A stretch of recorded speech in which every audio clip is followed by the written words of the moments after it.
Fox line ഇൻഫോയിലേക്ക് സ്വാഗതം. Green line പ്രശ്നമുള്ള ചില ഗാലക്സി എസ് സീരീസ് ഫോണുകൾക്ക് സാംസങ് സൗജന്യമായി സ്ക്രീൻ മാറ്റി നൽകുന്നതായി വിവരം. Galaxy S20 series, Galaxy S21 series, S22 ultra smart ഫോണുകൾ എന്നിവയ്ക്ക് ഒറ്റത്തവണ സൗജന്യ സ്ക്രീൻ റീപ്ലേസ്മെന്റ് ആണ് കമ്പനി വാഗ്ദാനം ചെയ്യുന്നത്. സാംസങ് ഫോണുകളുടെ സ്ക്രീനിൽ പച്ചവര കാണുന്നുവെന്ന പരാതി വർദ്ധിച്ചു വരികയാണ്. ഗാലക്സി എസ് സീരീസ് വരുന്ന ഫ്ലാഗ്ഷിപ്പ് മോഡലുകളും ഈ പ്രശ്നം നേരിടുന്നുണ്ട്. സോഫ്റ്റ്വെയർ അപ്ഡേറ്റിന് പിന്നാലെയാണ് പലരും ഈ പ്രശ്നം നേരിട്ടത്. ഈ പ്രശ്നം നേരിടാൻ കമ്പനി ഇന്ത്യൻ ഉപഭോക്താക്കൾക്ക് സൗജന്യമായ സ്ക്രീൻ റീപ്ലേസ്മെന്റ് വാഗ്ദാനം ചെയ്യുന്നുണ്ട് എന്നാണ് പുതിയ റിപ്പോർട്ടുകൾ. 3 വർഷത്തിനുള്ളിൽ വാങ്ങിയ Galaxy S20 series, Galaxy S21 series, S22 ultra smart ഫോണുകൾ എന്നിവയ്ക്കാണ് സൗജന്യമായ സ്ക്രീൻ മാറ്റി നൽകുക. വാറണ്ടി ഇല്ലെങ്കിലും സ്ക്രീൻ മാറ്റി നൽകപ്പെടും.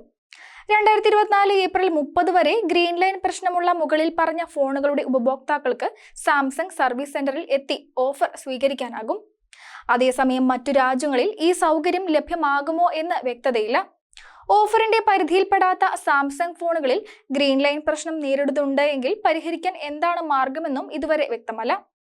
ഇത്തരത്തിലുള്ള കൂടുതൽ അപ്ഡേറ്റുകൾക്കായി ചാനൽ സബ്സ്ക്രൈബ് ചെയ്ത് ഫോളോ ചെയ്യുക.